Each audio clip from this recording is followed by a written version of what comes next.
Oh my goodness. Here we are. Uh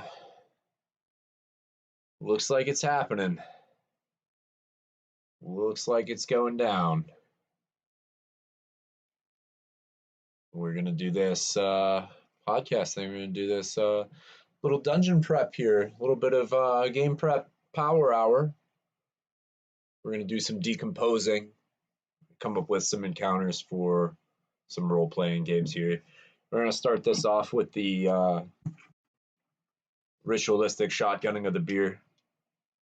Got a nice icy can here, and I got my prized shotgunning key from a 1994 Ford Taurus.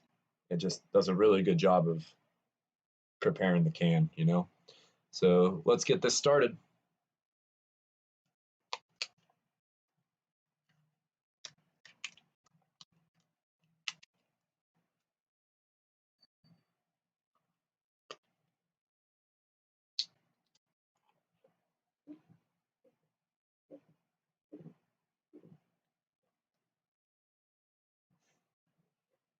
All right, it's game time. So welcome everybody to Decomposing. We're gonna get ourselves started here. So I've kind of been thinking of this encounter all day, and we're just gonna jump right in here. So let's move away the title. Ah, that's powerful. So what I'm thinking about is where I like to start with designing a dungeon is just if you get that really great encounter in your head, maybe that's all you need. That can be your jumping off point, and the details like how the players are going to get there, whose dungeon it is, all that sort of stuff can kind of fall in line because most of the time, your players they want to play the game. They want to roll dice. They want to act like their characters. They might not necessarily need a big elaborate story. They can make the story themselves. That's what makes it a role playing game, right? If you have really cool encounters, then the easier it is for them to build the story for themselves, right? So that's kind of, in my opinion, what makes you into a good DM is when you can kind of trick the players into telling a story that is good themselves rather than having to actually come up with a good story yourself. So let's take a look here. Let's get started. So this encounter that I'm thinking, no tiefling rogues, never, never a single tiefling rogue. I immediately just imagine that meme where it's like tiefling rogues aren't real, they can't hurt you, and then it's just somebody shows me a picture of a tiefling rogue. All right, so this encounter that I'm thinking about here, let's draw it up a little bit. Let's get like a picture, try to get a quick picture of the kind of creature itself. So we're gonna keep it real sketchy here. And I like to think that I'm a much better dungeon master than I am an artist. So this creature is a bird, and I know what you're thinking, like, holy shit, clearly this guy's never seen a bird before. What is he drawing? And that's totally fine. Um, but what we want to think here is I'm thinking of like a turkey, right? I saw this turkey on the road the other day, just kind of like standing there. And you could do like a cooler bird, like a peacock or something, like a nice fancy bird that's it's kind of like nice looking and like classically elegant. But there's not enough turkeys in RPGs, man. That's what I'm talking about. You want some just like a I don't know what a ruffed grouse looks like, but I think this could be considered a ruffed grouse even. Like we could go into that kind of territory here. Um, Give him like a neck going on. This thing's mechanical though, right? It's definitely it was made, constructed for some kind of ancient purpose that is long forgotten. Now the kicker about this bird, I'll tell you about it when we get there. But what's going to make this an interesting encounter is sort of like what the bird does. You know, turkey is kind of not a difficult battle, right? But a turkey who's got some magical tail feathers is. I should have put my hand down on the screen. Whoa, what am I doing? Everything I learned about turkey drawing from elementary school here is just going to waste, guys. I'm really sorry that I didn't just reach my hand out onto my drawing pad here and just trace my hand. I'll go back and do another version later. Um, Give this turkey some body here. Oh yeah, look at that. Just give it some sections, some segments. So what is going to make this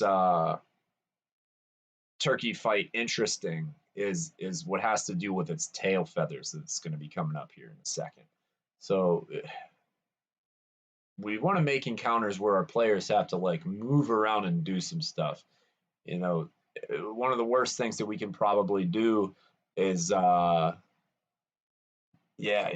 of the worst things we can probably do, unless your players are really into it. You know, if everybody's whole thing is just standing in front of monsters and swinging their swords and doing as much damage as they can every round, if that's your thing, then go for it. You know, if you guys have fun doing that, that's your thing. But I'm trying to get away from ever designing another encounter where the solution is stand straight in front of it and just hit it till it dies. Right? That seems to be like I don't know anybody who really wants that.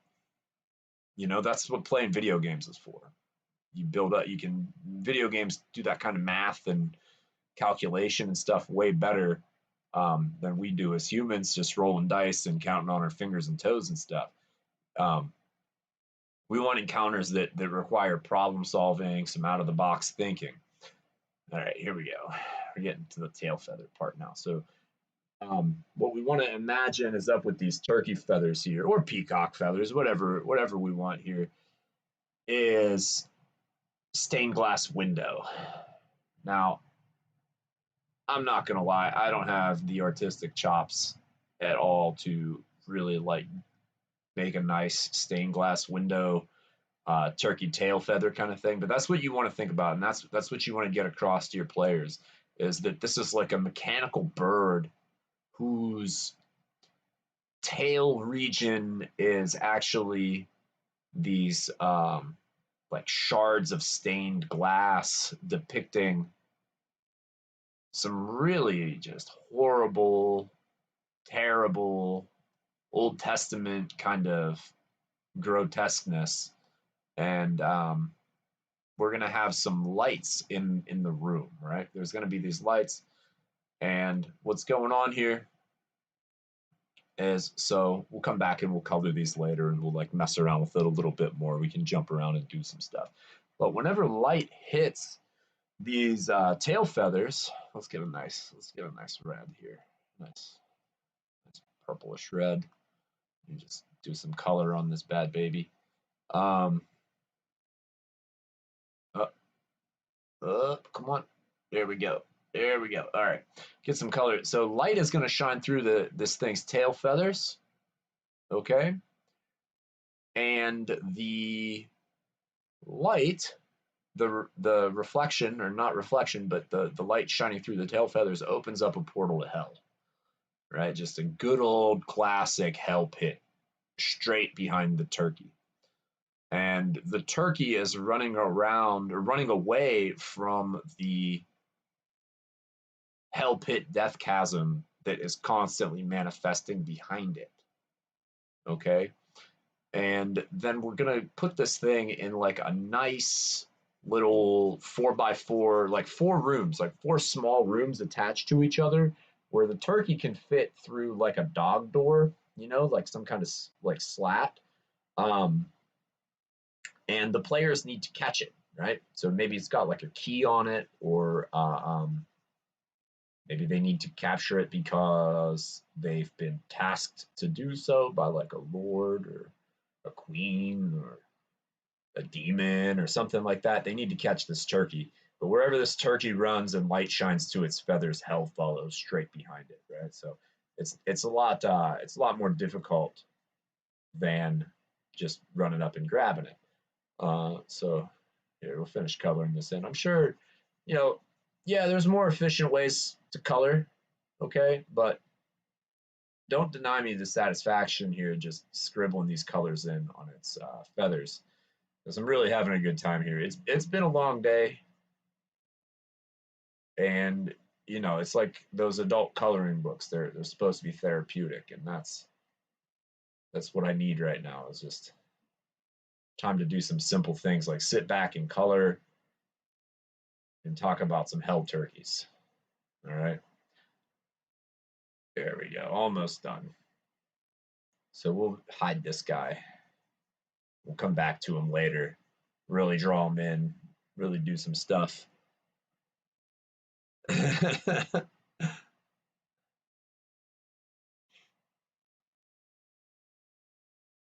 right. So we'll hide this.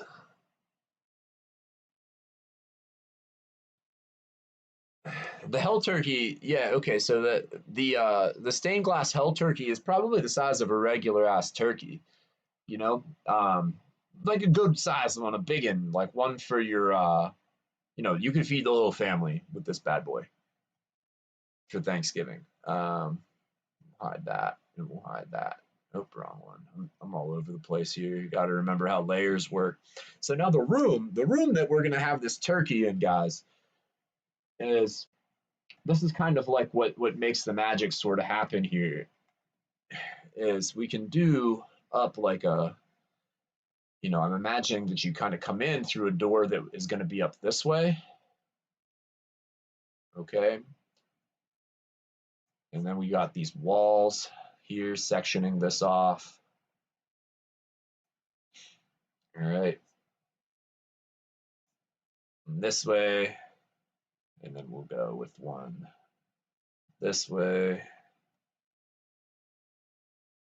And we can go here, down, right? Another door. And then the way that you're going to get out of the room is over here. Okay.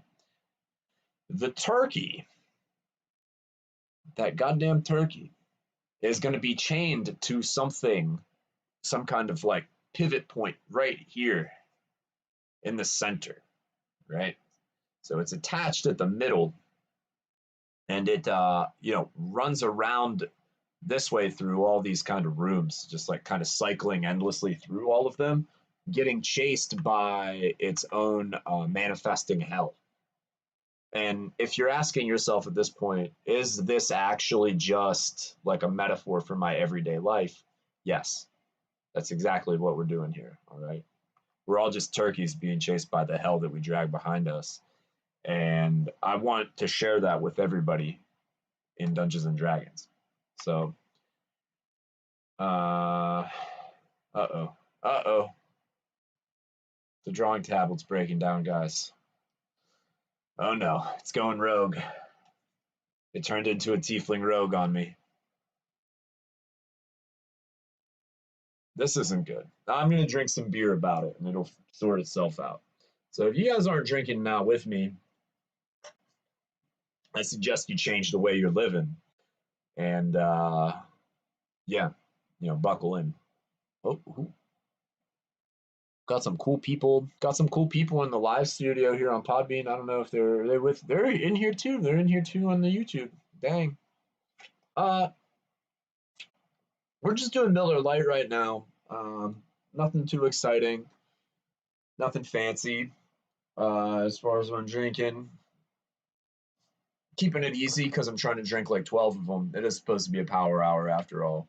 All right, there we go. We'll block that out. So, all right, let's get a little bit more in depth. Let's start talking. So how, like, what is the point of this encounter, right? Other than it's kind of cool, it's different, it's supposed to be sort of weird.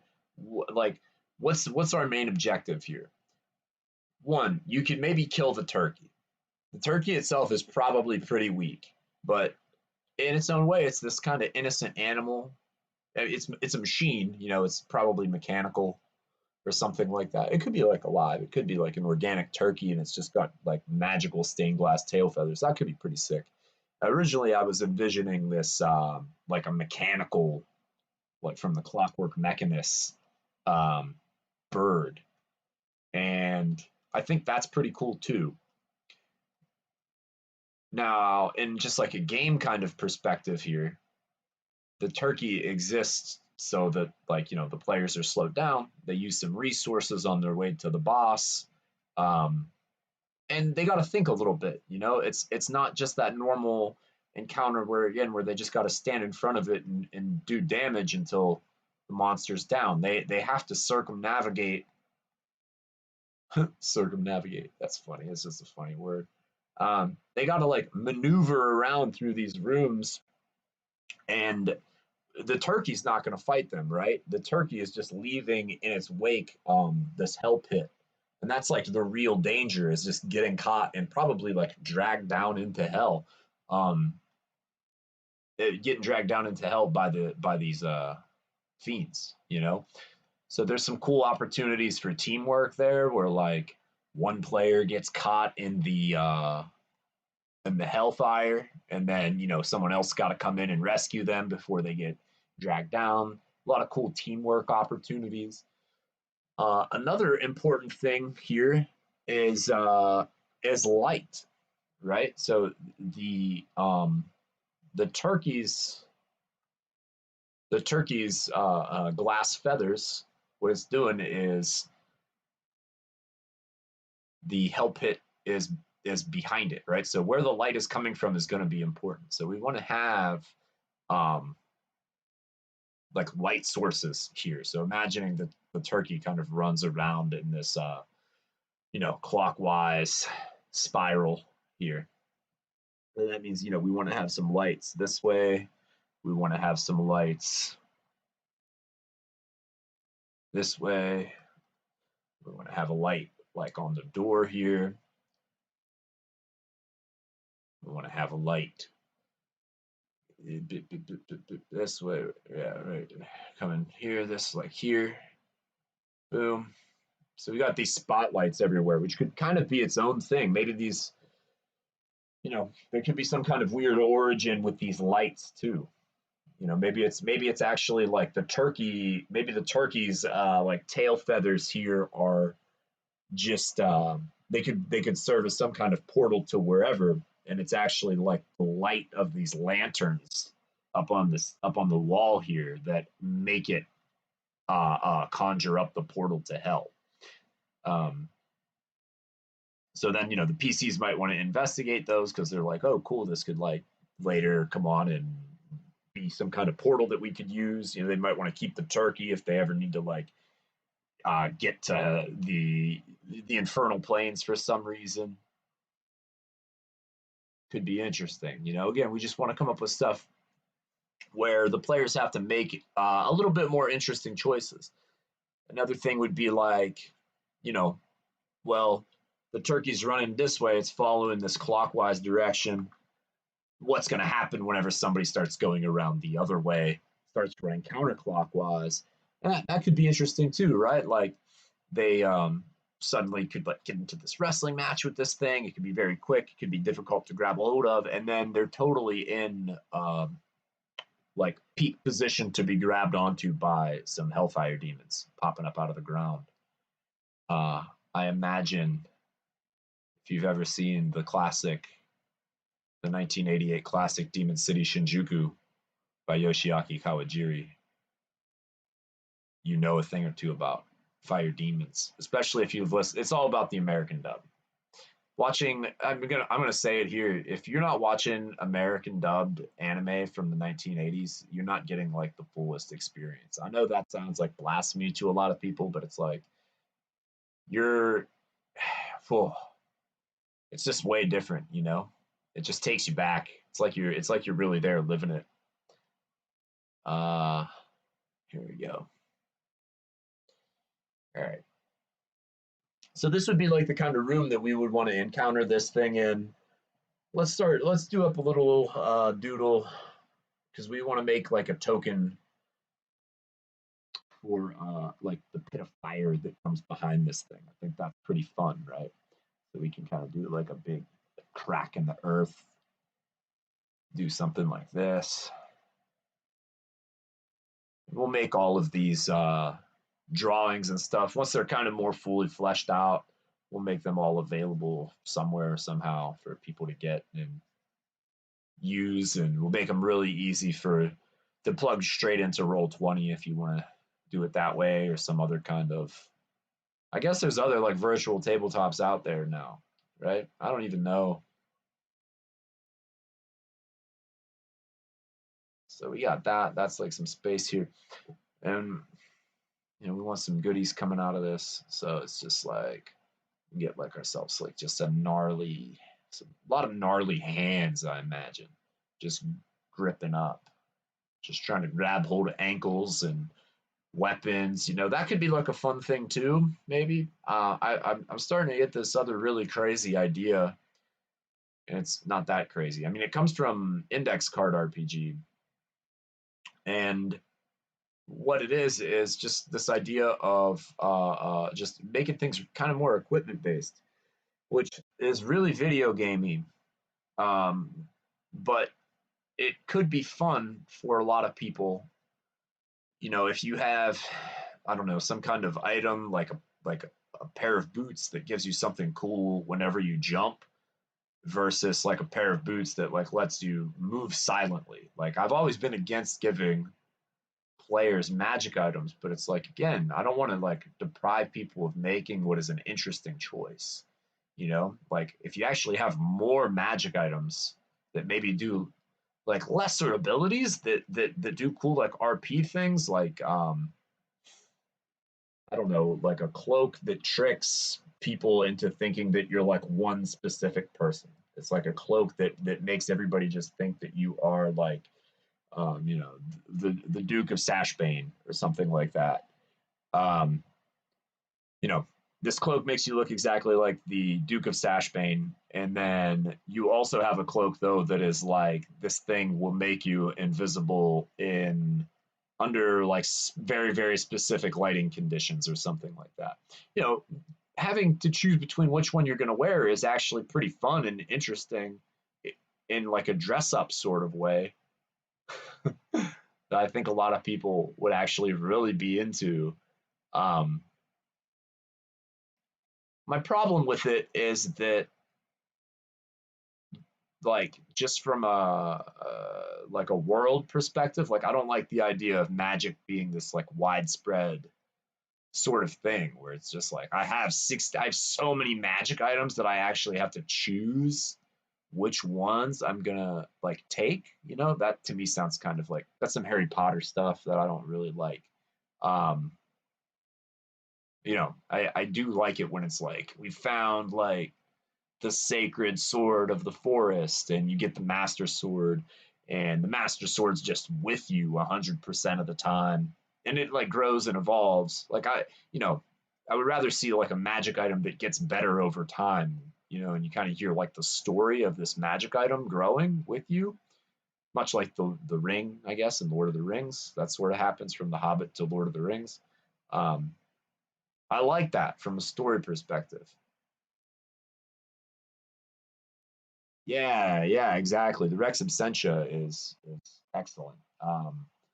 Great example of a magic item. A lot of story there. A lot of so the Rex Absentia is a shield that if you wear it on your back, and it only gives you a bonus. The first attack that attacks you while you're running away will always miss. Stuff like that is awesome. These stories that people or these like magic items that exist in like fairy tales and stuff, like old ones. That stuff's all really cool. It's always like weird. It's super powerful. It's usually super powerful in D&D terms. Um, but man, it's just great. So much flavor. We're kind of doing up this death demon crack going here. Let's make oh gosh. You can spend a long time just drawing like arms coming up here. Do some tentacles.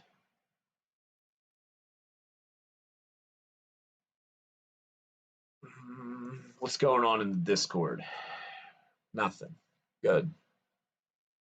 trying to get like a lot of people from all my D&D groups in here hanging out. What's also really fun for you guys and whatnot is that you guys all kind of play with each other or in these games, and so if for some reason somebody goes back and isn't involved in one of my games already and is a listener, right? I run like 3 games probably between like 2 weeks. I'm running at least 3 to 5 games minimum, and two of them, one is called the Lands Above, and the other one is called the Lands Below. And I originally started off with the Lands Below, and it takes place in a world where the Earth is cracked and twisted, and um, there's a giant plateau jutting up out of the ground, and it's a whole continent-sized plateau. It's almost like if the oceans drained out or something like that, and you were just left with this this big like table jutting up, right? And there was some like big cataclysmic event, very apocalyptic. Not a lot of people survived, and then like civilization got rebuilt on top of the plateau, and but the plateau became the only space that people really knew, and they civilization reformed, and people started exploring, and then they finally found like the edge of the world, and then they wanted to go down there, and they started going down there, and then that became what is called the Lands Below, and it's this frontier of this unexplored world, and it's got all of the things that has like all of the wonder of the previous age, this like long forgotten time uh, that nobody really knows about. It's all kind of buried. Uh, so one campaign takes place there, and then we have the Lands Above, which is the group of adventurers who are on top of the table, on top of the big plateau, and up there are like these very well developed kingdoms, and they're sort of like all just vying for control. They're figuring out who is gonna, they're doing Game of Thrones stuff up there. They're figuring out who controls what. They're making political maneuvers. Uh, yeah, dude. Yeah, yeah. Eyes, man. That's yeah. Heck yeah, Shane. We need some eyeballs here. Um, I'm just going.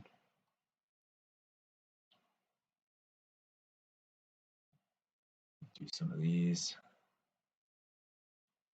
So we get the pit, but so the Lands Below is more like classic D&D, and Lands Above is like some more political intrigue. Um, there's like some. It's supposed to be a little bit more like political, trying to do some like Game of Thrones, kingdoms, court sort of intrigue stuff. Mostly, we still just end up adventuring into dungeons and fighting monsters because it's kind of unavoidable in Dungeons and Dragons. If you're specifically playing Dungeons and Dragons because you want to play Dungeons and Dragons and you're not going into dungeons, you're you're kind of missing out on what the game is meant to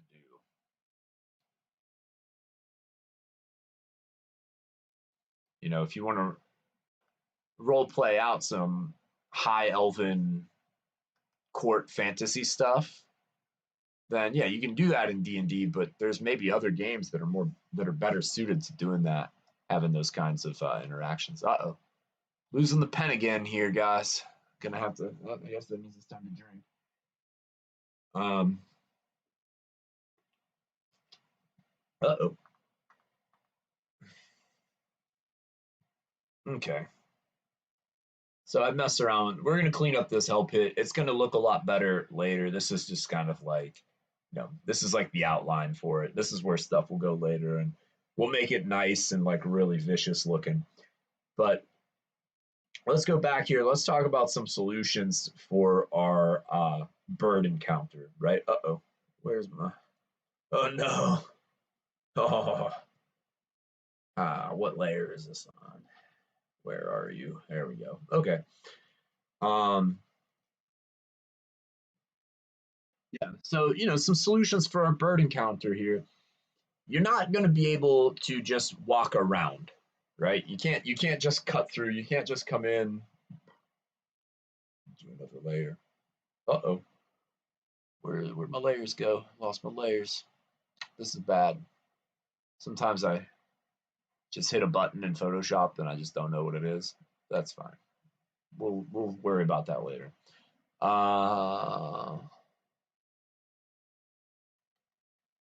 Channels, paths, layers. Where we go? There it is. Okay. I don't even know what this button is. Whatever this is that I clicked on, no layers match the filter. I guess I can like filter out layers or something. I don't know. Anyway, but say somebody wants to come through the door and then they just want to peep over into here real quick, right? This door is not going to open, right? That would just make it too simple.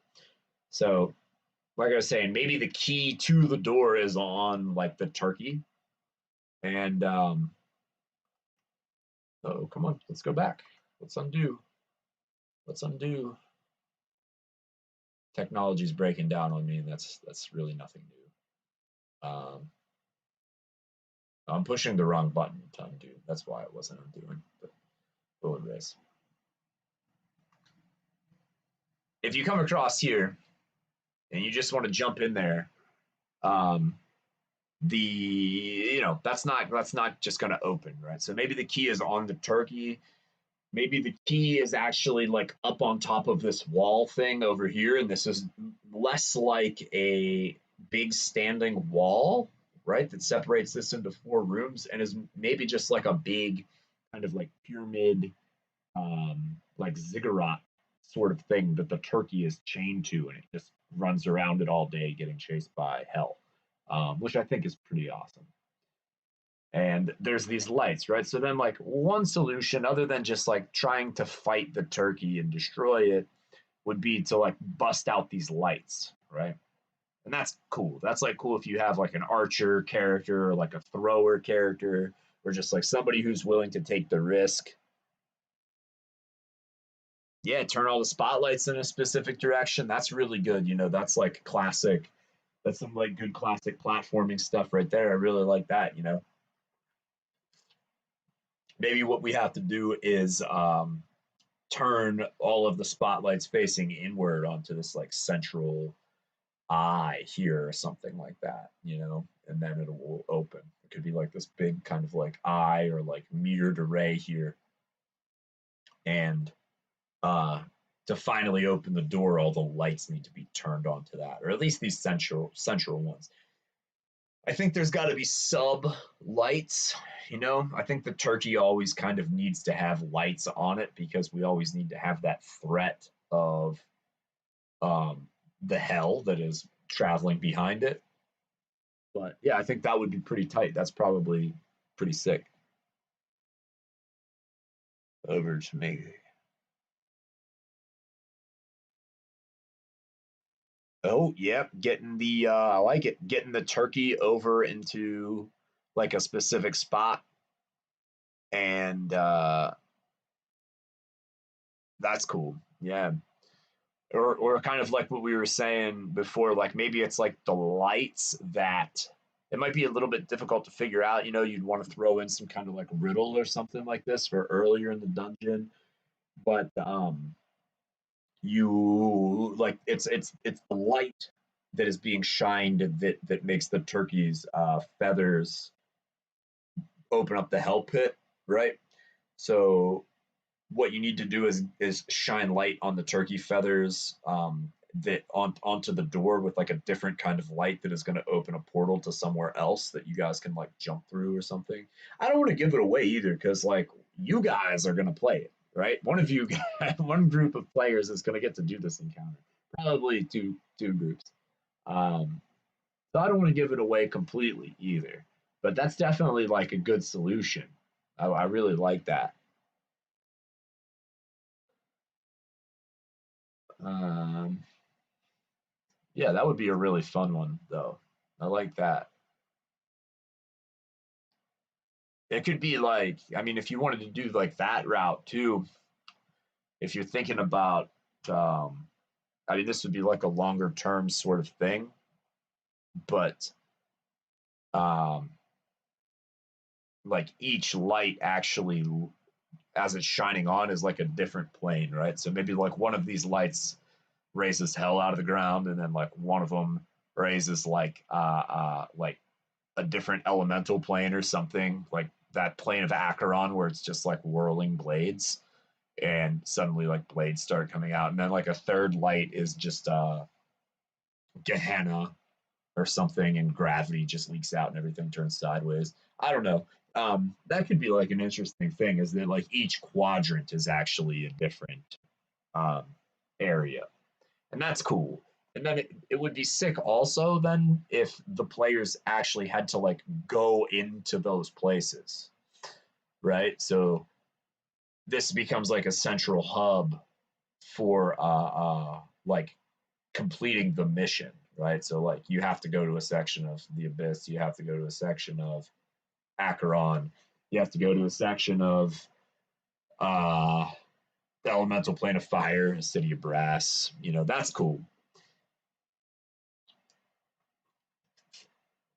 And then it's just like the first time they go through here, they have to deal with that. And that's kind of neat. It kind of gives me like almost like a Mega Man.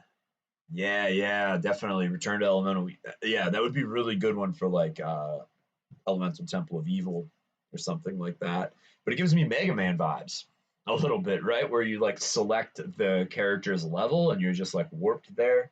It's just like you use the turkey and you shine the like light on it to take you to where you want to go. Maybe like it kind of starts to take it away, right? But you know, I want this to be an obstacle that is overcome. But now, like, you know, we're heightening this now. We're taking this. This is what I'm talking about, though, right? You start with one encounter, and you would just sort of like work off on this. You know, I came into this like, okay, we got this bird. It's got feathers. Light shines through the feathers, and now we've taken this from being like one encounter, and it's almost become like the basis for a campaign, right? You could take this as far as you wanted to go. But I think the first part, that main encounter, then would be just discovering that shining light through its feathers is going to be able to transport you some other place, um, somewhere unexpected. So then, like, there could be some things if we're taking that like Mega Man idea, even where it's like we start off and we go into one plane, and then when you're on that plane, you have to find the type of light that is going to open the portal to the next plane, right? And you can keep going around and like switching these lanterns. Like you have to find the different lanterns, man. That's there you go. That's a whole campaign right there, guys. Is just questing around, trying to find the different lanterns that will warp you to different places so you can finally open the final door, right? That's pretty cool. Right? One plane leads to another plane. Do we have any callers? Anybody got now there's I'm sorry, man, there's not a Discord, there's not an official Discord for this. One of my other groups is we have a Discord and I messaged them, but I don't know if any of those people are in here. That's all Lands Above people. All the Lands Above people have a Discord. They're from the store where I run that game. So if I talk about the Discord, there's not one that's for everybody, unfortunately. Maybe someday. Maybe we'll get there. Um, so that's one. That's one encounter. That was sort of the main one that I've been stewing over today. There is another encounter that is coming up for some people that we should talk about too, right? That I've maybe put a little bit more thought into and kind of have it maybe a little bit more planned out. Let's see if we can find it. We should talk about the Battle Bridge and the Grim Roller real quick because I did run that. Yeah, dude, Lands Below is really it's the original, man. You know, Grim Roller, bang, bang, bang. Here, we'll bring you up. Okay, there's the Grim Roller. So we drew the Grim Roller the other day, and I'm not gonna lie, I sort of like originally I ran this in Lands Below. Oh yeah, And then I ended up running it again, and I originally ran it in lands above. I kind of made it up like right on the spot in lands above, and I was running like a live in-person game, and it was good for miniatures. And then I ended up kind of recycling it for lands below. So sometimes you get a little bit of crossover. Overall, the whole story was different, but the premise of the encounter was the same. And that is, you have this bridge, and this is the unfinished bridge. I have a finished version of the bridge with like tiles that you can use that are these different spikes here and sections of bridge that you could just like lay out forever, and also this door and stuff. So I'll make sure that I put that somewhere where people can get it someday. But the idea is that as the players start to cross this bridge above one of the doors, this thing is just going to roll out, right? It's just going to peep dip itself right out onto the bridge, and it's a giant ball. And in this case, originally it was like a big stone golem, but I thought that was pretty weak. It didn't have the same kind of grit that I wanted. So this is just a giant, like segmented cave worms that's like vaguely sentient, that has like stone and metal armor grafted to it to just be like an ageless, timeless guardian for this bridge to serve the purpose, to serve like the will of this monster called a deep janine, which is from the book Veins of the Earth by Patrick Stewart, big Patrick Stewart fan. So the Deep Janine are like, they're sort of like the Tao, which are like underground earth elemental sort of like genies. And they're evil, right? They're bad monsters, right? They're bad guys. They do bad stuff. And the Deep Janine are the same. They use slave labor to build their like labyrinths, and they do it all for like sport, just to be sort of like rich and impress other Deep Janine with what they've created. And they're just assholes. They're not nice, right? So, and in case of the lands below, this particular Deep Janine is ruling over this group of Devargir. I don't want to give it away because I know there's a lot of lands below players in there, but the Deep Janine's a bad guy. You guys already kind of knew that though. Um, so the Grim Roller, the Grim Roller rolls out onto the bridge, and pretty much what it does is it just rolls back and forth along the bridge, crushing everybody. And then on the sides are these spikes jutting out, right? Like long ways laterally. So to dodge the crushing, the Grim Roller takes up the whole bridge, right?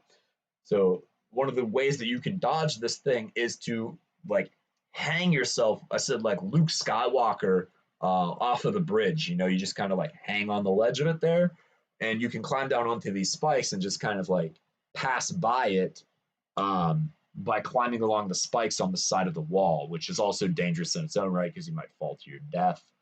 Um, all that type of thing, right? So again, you got that like player choice. It's like I can stand in front of this and maybe get rolled over. In John's case, in my one player's case, John Big Bad, he's like a huge barbarian. They're getting up there in level. He stood in front of the Grim Roller and just braced himself and tried to take it to slow it down. And I fully intended to completely smash him flat, but he rolled a nat 20. And it's just like sometimes the dice tell a story, and sometimes it's just really sick whenever somebody throws that nat 20 down on the table. And it's okay to take your plans and just throw them out the window because your player did awesome. That's just the way it is, and that's totally fine, and it's fun, right? Like I like that. That's another part of DMing here is let yourself be surprised, let your plans get foiled. I was thinking how I was going to word this the other day, and that is like you want your players to find plan C. You want to plan A and plan B, and then in your heart you want your players to find plan C, and you shouldn't really ever punish your players for finding plan C. All right. Now that doesn't mean that like you make a really cool dungeon, and then plan A is like, okay, well, they're going to get there because they're employed by the queen. And then plan B is like, okay, well, then they're actually gonna, if that doesn't work, if they don't want to work for the queen, then somebody's sister or brother or something is in danger and they have ties to the dungeon itself. They got to go in there. There's plan B, right? So plan A, B. Um, if the player's plan C is just like, well, I'm gonna go drink at the tavern and hang out and just leave town and go like a place completely different, that you probably don't necessarily want to reward, right? But there's no reason that you couldn't just take that and have them find and stumble into the dungeon along the way, But it's cool times like that in encounters where you think it's going to go one way. Even now, like as we plan, as we plan the turkey here, we're kind of making plans. We're making plan A and B about shooting the lights and turning stuff around. But I know that whenever this actually drops, everybody's going to find a completely different way to go about doing this. And I hope it's a good one. And I look forward to what my players come up with. And, I want to embrace that and do it because I know it's going to be sick. Let's check out the pod bean here. No, good. Thank you, everybody who's also hanging out in the pod bean simultaneous to the YouTube. My undying affection goes to people who are streaming this 2 times. But yeah, what other things can we talk about here for a little bit? We'll keep going for about another 15 or 20 minutes or so. I'll keep drawing here, put my beer down. And let's go back to the room itself, to our little turkey trot right here.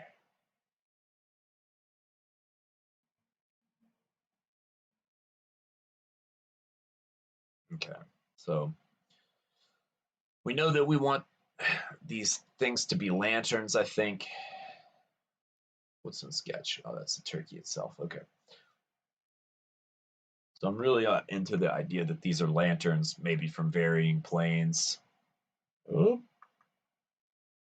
Maybe triggering different worlds. Let's kind of do up like a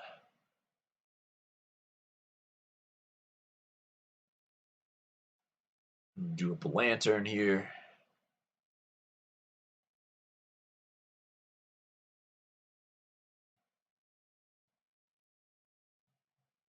All right.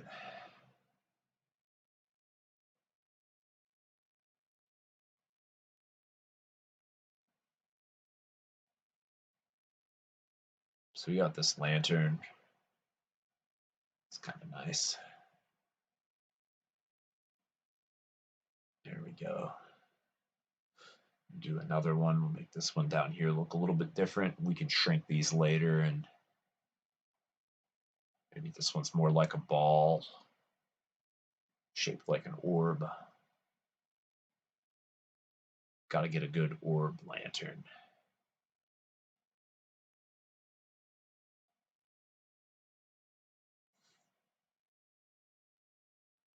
Yeah, lanterns are just sick. They're just too awesome.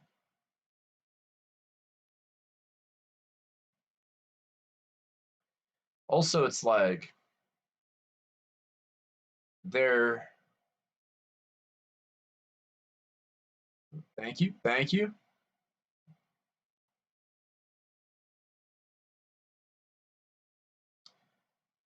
That whole idea of sight and being able to see in the dungeon, dark vision is really like a bummer, right? So dark vision does, in a lot of ways, maybe take away from the game a little bit.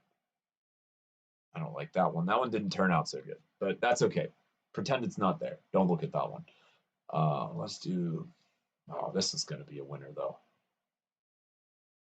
Dark vision kind of takes away from the game because it does remove some of that choice making or some of that like interesting narrative. Patrick Stewart again in Veins of the Earth talks about some really wild ideas. He has a whole section in that book about just different types of darkness and just different ways of explaining the darkness in ways that are really scary. Um, and I know one of the things he did in that book was he just spent a long time reading about spelunking. And so, like about last week, I watched a couple videos about spelunking, and I don't know if anybody's ever done this in D&D. I know I haven't, but I know that some people are going to be doing it here real soon. Sorry about the spoilers, but um, there are these people, cavers, who were going into a cave, and they were trying to go like the farthest down into the ground that anybody ever has by caving. And they found a place where they thought they were going to have to stop. They waited there like an entire day, right? You know, thousands of feet below the ground. And they just like waited, thought for a while, okay, in like pitch blackness, right? Total blackness. Um, and then they're like, well, this looks like we maybe can crawl through here. And then like crawled on their like chests, you know, like how Bishop does in the movie Aliens through the tunnel. Like they did that for real, just laying flat and like walking with their shoulders for like, I don't know, like 100 yards or something ridiculous. Maybe not that far. I don't know. It could have been 10 feet. It could have been 10 feet, and I would still say that's terrifying, right? Because you could just get stuck, right? You could just get stuck and not be able to be pulled out, and that's it, right? And that's a terrible way to go. So I don't think anybody has ever tried to capture that feeling in a D&D game. I think it's definitely something that Patrick Stewart's trying to go for in Veins of the Earth. If you're trying to add like some horror, just some really scary stuff, I think that caving and underground, um, you know, we in D&D we don't get to view the cave itself as an enemy. You know, we're always fighting its inhabitants or the monsters or you know whatever's taken up there. But just like the cave as the fight is, oof, big inspiration there. Good for a horror game. If you're trying to be really heroic, you know it's maybe a little bit less fun if you just get stuck crawling in a tunnel and that's the end of your character. But if you're trying to run something where it's spooky and you want to, you know, invite that sense of claustrophobia, holy cow, you know, just make people crawl through a tunnel and make them make rolls to see if they get stuck. How awful is that? Um, but that brings me to another thing.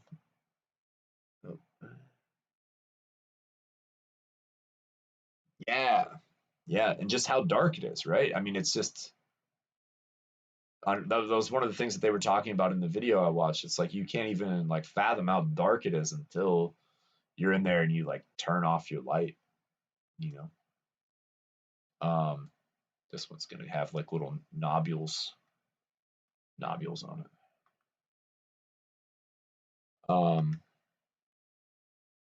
There's something else I was thinking about. Oh, things like that too. If you want to do stuff where like the environment is a hazard and you know player death, that's something that I've seen a lot of people talk about recently. Is just like the total party kill and PC death and stuff like that. And it's like, how do you handle those things? And honestly, for like new DMs, if someone who's new to DMing is out there or thinking about it, it's like if you think something is going to come up or there's something specific that you want to tackle, the number one go-to solution for all of your questions about D&D is just talk to your players, you know. Just communicate, take a step back away from the game and just talk to the players who are probably your friends. Oh, if you want to call in on Podbean, I think you might have to have some. There it is. Oh, dude, we're doing it. All right, here we go. Call in. Let's do it. I've never done this, so let's make this happen. We've got a caller. You there? Crab cakes, can you hear me? Can people hear crab cakes? I can't hear crab cakes, and it's making me sad. Maybe I need to have headphones in.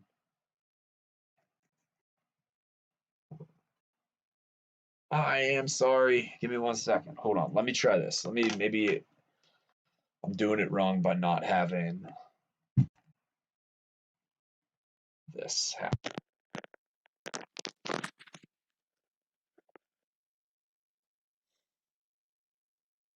Check. Can you hear me?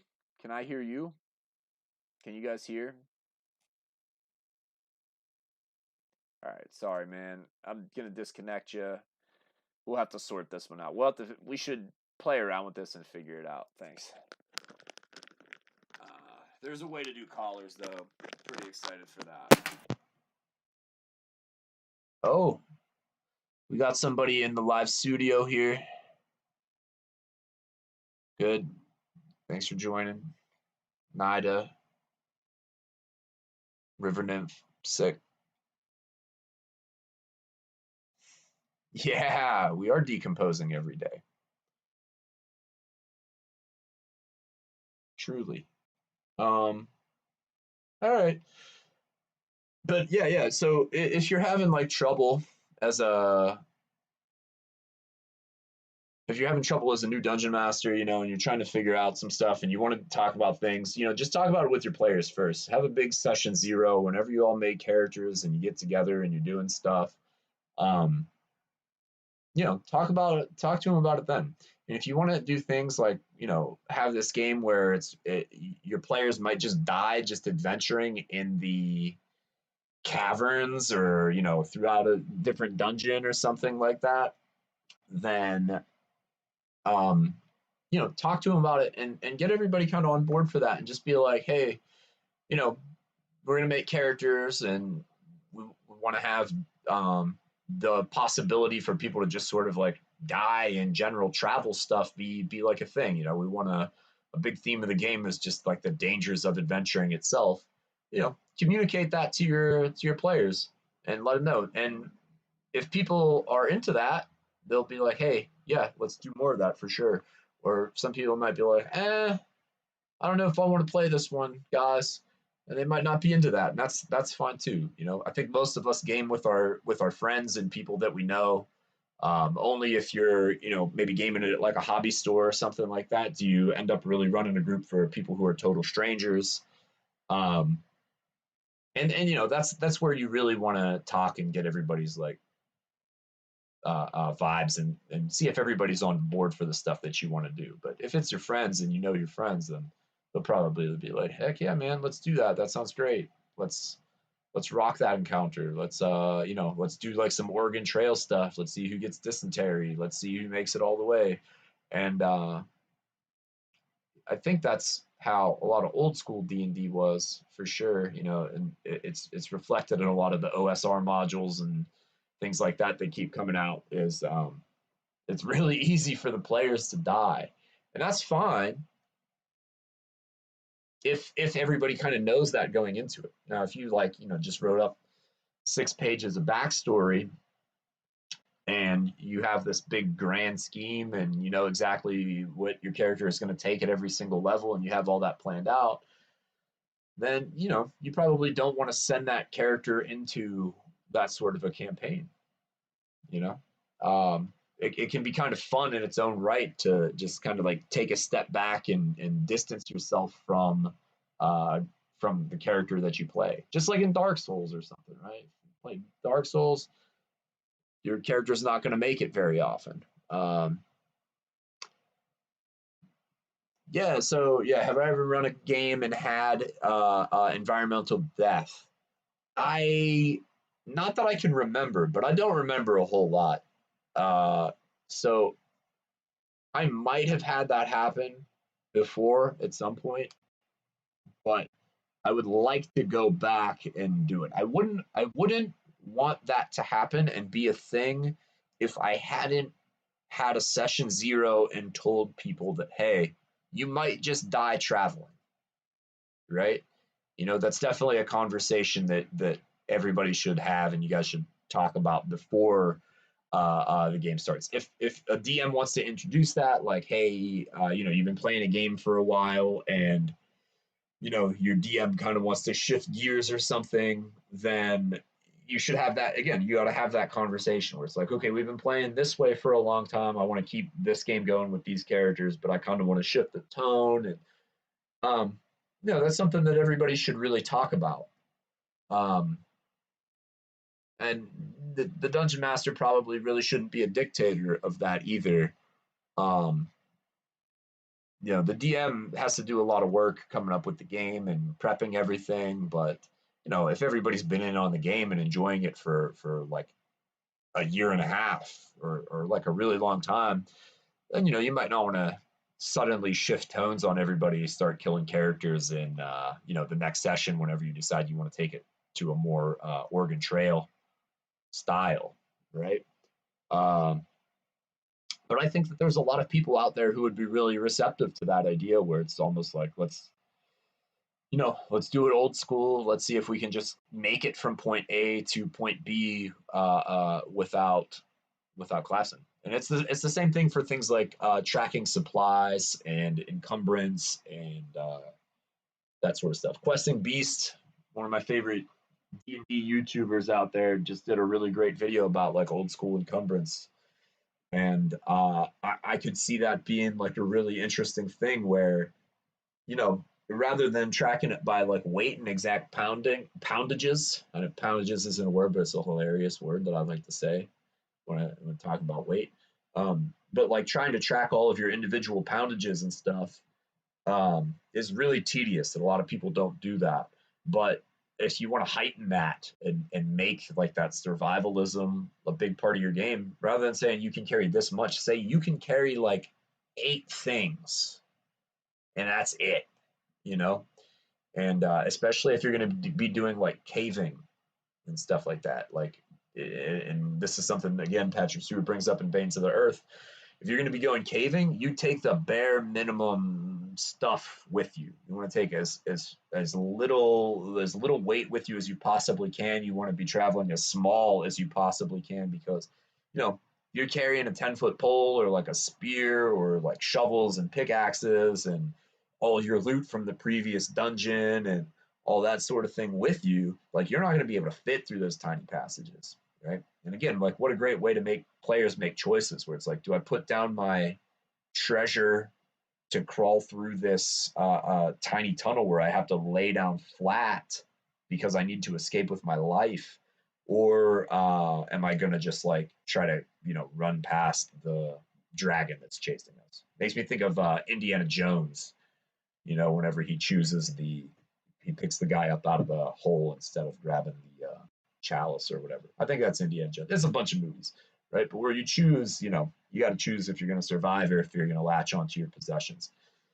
And I think doing it with just like a set number of things where it's like you can carry 8 things is going to be even more effective at that than trying to do the by the book encumbrance that you see in the like player's handbook or something. And I know all different RPGs have their own systems of that. But overall, if you want it to be a theme in your game, you got to talk to your players about it. Get your players to buy into it, and it really is a little bit of a sales pitch.